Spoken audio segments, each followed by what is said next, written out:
play this clip and then show how it was actually proven in the paperwork, and we overlooked it.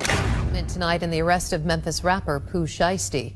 He and 8 others are charged with kidnapping rapper Gucci Mane. Shiesty's father, Lontrell Williams Sr., and another Memphis rapper known as Big 30 appeared in federal court today. Action News 5's Caitlin Miller was in the courtroom in downtown Memphis. So Caitlin, fill us in. What happened today? Yeah, Joyce, so they're actually still in there, but what I can tell you is that a special agent from the FBI, Marcellus Hobbs, from the Dallas Violent Crimes Task Force, took the stand, and defense attorneys for Lontrell Williams Sr., Pooh Shiesty's father, and Rodney Wright Jr., also known as rapper Big 30, asked Hobbs a key question. Is there any hard evidence, like video surveillance, showing either man possessing a gun or threatening anyone? And Hobbs said no. He also testified that no concrete evidence was found in Wright's car or Williams' homes when they were arrested. But even so, the judge ruled there is still probable cause for both men and all defendants who appear today based on cell phone data, outside surveillance video, and victim statements that stand uncontested. Right now, we're still waiting for the detention decision, so we're watching to see whether they'll be held or released as we move forward. Thanks, Joyce. This is Caitlin Miller, Action News. Well, let's do it this way. Let's actually look at the paperwork and see exactly what they said and what's missing. And I'm going to tell y'all something. There was something that was said on this channel, and y'all owe me a thanks. Wrote it as R.D. and Williams Jr., Williams Sr., and Wright exited the recording room. The remaining subjects, Waters, Rogers, Johnson, Glover, McDaniel, and Gibson, produced handguns or AR/AK style pistols and began to demand property from BP and MM. BP was pushed onto the couch in the control room, while an individual known to BP as CMO Danfool, Ed, part of Williams Jr.'s crew, later identified as Rogers, searched his pockets and stole his wallet. BP's chain and a necklace bearing a moniker 1017 were stolen from his neck by another subject he knew as Grizzly 375, later identified as McDaniel. During the robbery, McDaniel repeatedly, we're going to read this real quick. According to BP's statement to law enforcement, he witnessed Wright pointing a cell phone at RD inside the recording room, but assumed at the time that Wright was taking pictures for social media.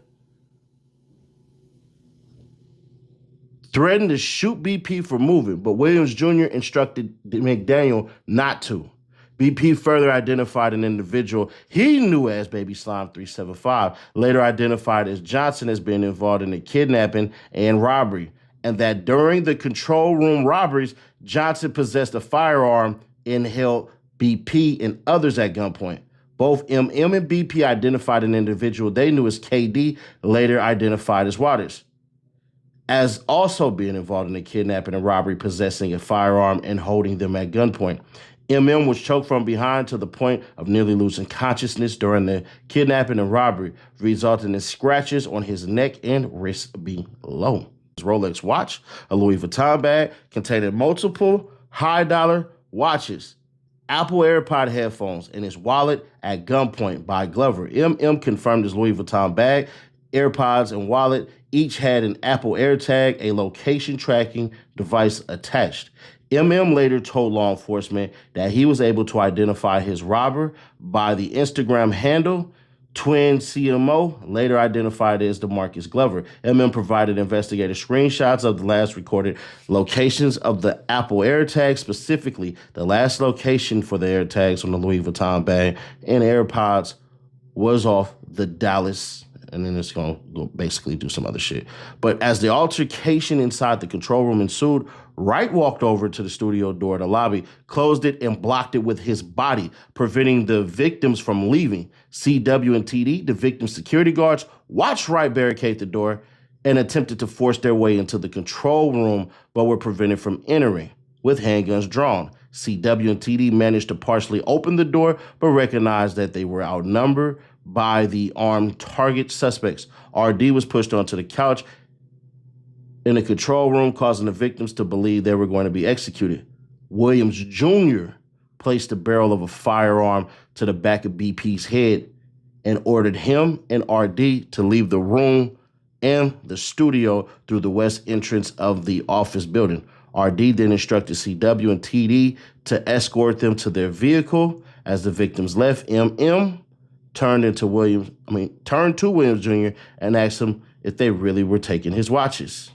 It took my rings, it took the Rolex. I looked at the brother and said, damn, what's next?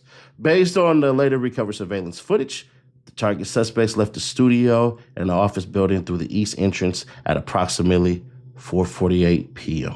Yeah, I thought I spent some money that was lied to, and it turns out no. And it turns out I'm gonna have to put out a video that's gonna piss the internet off. If you listen closely to that last freaking bit of courtroom / BS they was on, there's that. But I assumed that they were going to do certain things that they actually didn't do. Pooh Shiesty and them might be the lucky sons of bitches that ever existed, because just off these charges.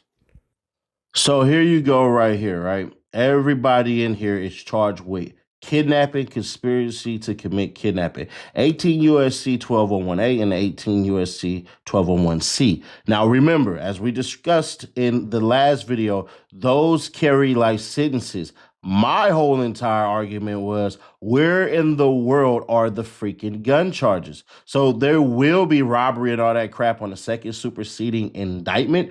But as it stands right here, the reason why there wasn't, and they just basically finna rush off hearsay anyways, is because they could never prove it. So it says, I, the complainant in the case, state that the following is true to the best of my knowledge and belief on or about the dates of January 10, 2026 in the county of Dallas in the Northern District of Texas. The defendants violated those codes. So yeah, we had to look at this all over again. And bro, what a mind-boggling thing. That's not enough for a conviction. No. All they have is after. They don't have the crime on camera. Wonder why. Well, niggas mad at me for having a damn panic attack. I'm like, I did. So now, the charges look like they gonna be working. Pooh Shiesty has to do this. I feel like my homegirl when I say, I'm not a lawyer, but Pooh Shiesty and them gonna have to mess around and get a speedy trial. They need to put this in motion now. Don't wait on it. Don't do anything. None of this crap. Hey, you need to get on the jack. You know what I'm saying? All of this shit, your homeboys need public defenders, whatever they got to do. This needs to happen now. All that's going to end up happening is theft, assault, robbery. That's about it. His homeboy is going to be screwed out, but who's to say that they actually did this? You're going off of words. If we going to battle this out, bruh, I'm sorry. Where's the actual proof? See, it's not about what you know, it's what you can prove. So yeah, one of those individuals, all of these individuals and all this crap and everything like that, bruh. It seemed like the Seti Nash first story is the more believable story. Because they can't prove shit. Yeah, y'all proved there was a business meeting and things were supposed to be set up and all this shit and everything. But y'all don't have that footage. Y'all got hearsay. Now, hearsay is enough to get people convicted. Go check out Scott Peterson and Lacey Peterson for that murder that happened in California. Hearsay is enough to get you convicted, but it better be some damn good hearsay. Has to have other factors.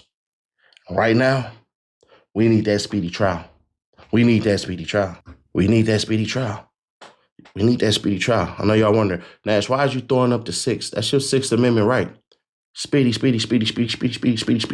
trial. The feds overplayed it. So, time to do the remix. FDO, first day out, and now my contract.